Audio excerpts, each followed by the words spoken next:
on VOW 88.1. 14 minutes before 12 o'clock. Let's wrap up our conversation speaking about the integration of mental health in school curriculum. Vice Principal at Centennial Schools joins us, Josinia, to help us unpack this conversation. Mental health issues are increasingly prevalent amongst the teenagers and young adults as well, with the likes of your anxiety, depression, and stress being some of the most common challenges as well.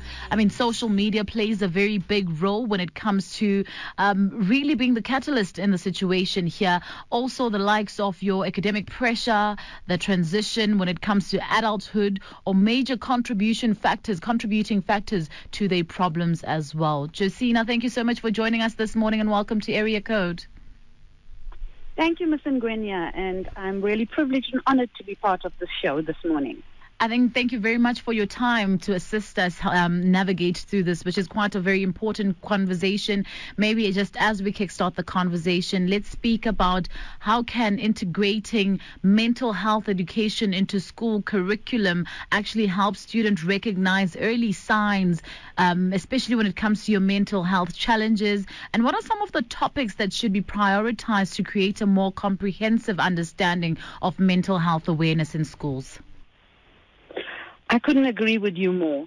If we look at our education system, certainly every lesson that a student attends needs to focus on a holistic approach and teaching students in terms of reaching their cognitive, emotional, social, and psychological ability. So you mentioned a very important one, topics that we should include in mental health. Certainly, stress and anxiety are at the top of my list. Being involved in middle school and senior school at Centennial schools, these are the biggest stresses in our school environment.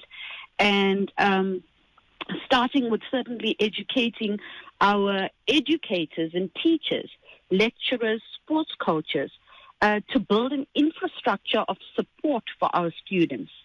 I think we need to go a bit further in terms of a partnership that we could create with medical practitioners, NGOs, as well as the basic Department of Education.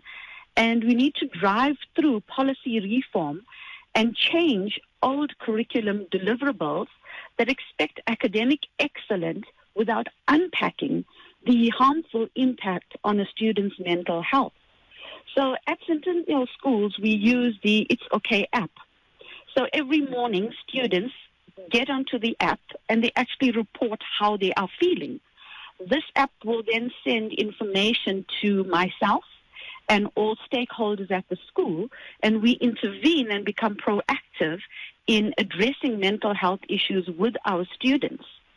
A big one for us at our school is gamification, and I was certainly one who was against this because I was of the opinion that gamification created stress.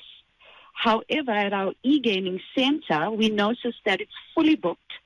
Students are there on a daily basis, and this actually helps them create a nice balance between the academic rigor of the school as well as calming effect of actually achieving academic deliverables through gamification. And I think with everything that you've mentioned, a lot of people have been actually indicating certain things, especially when it comes to the curriculum in our society, in our country, South Africa.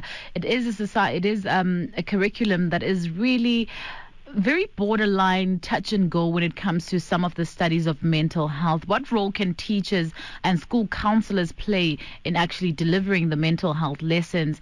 And also maybe if we can zoom into how can schools ensure that staff are inadequately trained to support students with mental health concerns.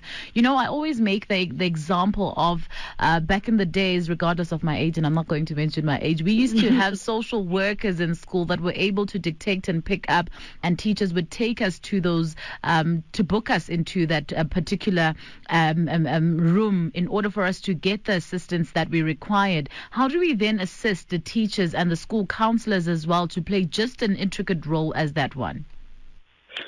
So teachers can certainly start by normalizing mental health. And for me, a big one is removing any stigma associated with mental health.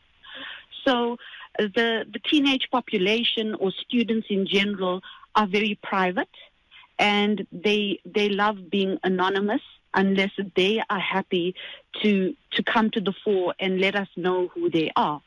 So education needs to transcend and move beyond a teacher-pupil relationship where my deliverable is academic, full stop.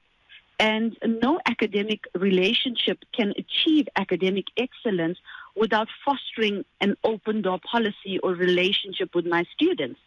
So certainly through open dialogue, through having webinars to parents, as well as all students and stakeholders, and educating them about the importance and early detection. A simple example of your teenage student being very chatty and then all of a sudden becomes very withdrawn, is always wanting to be in their room, should definitely be an early warning sign for us as parents at home. And as teachers, because they spend most of their time with us, it's certainly sometimes the body language, what they don't say, or a downward spiral in academic excellence. These are all triggers for us as teachers to identify. And identifying the stressor, you mentioned earlier on in the show, the impact of social media. So educating students around the safe use of social media is something that we can all as teachers address every day in our classrooms to actually bring this to the students' attention. And I think by identifying areas that actually cause the stress and anxiety, we can certainly educate the nation towards normalizing mental health issues. And while we're speaking about mental health issues and wrapping up our conversation, as students across the country are actually approaching examination season, some have started writing right now. What advice would you give students to continue on with great spirit as they write exams without compromising their mental health? Okay, the first thing I want to touch on is that stress and anxiety is normal. And it's going to definitely peak during the exam season or the month prior.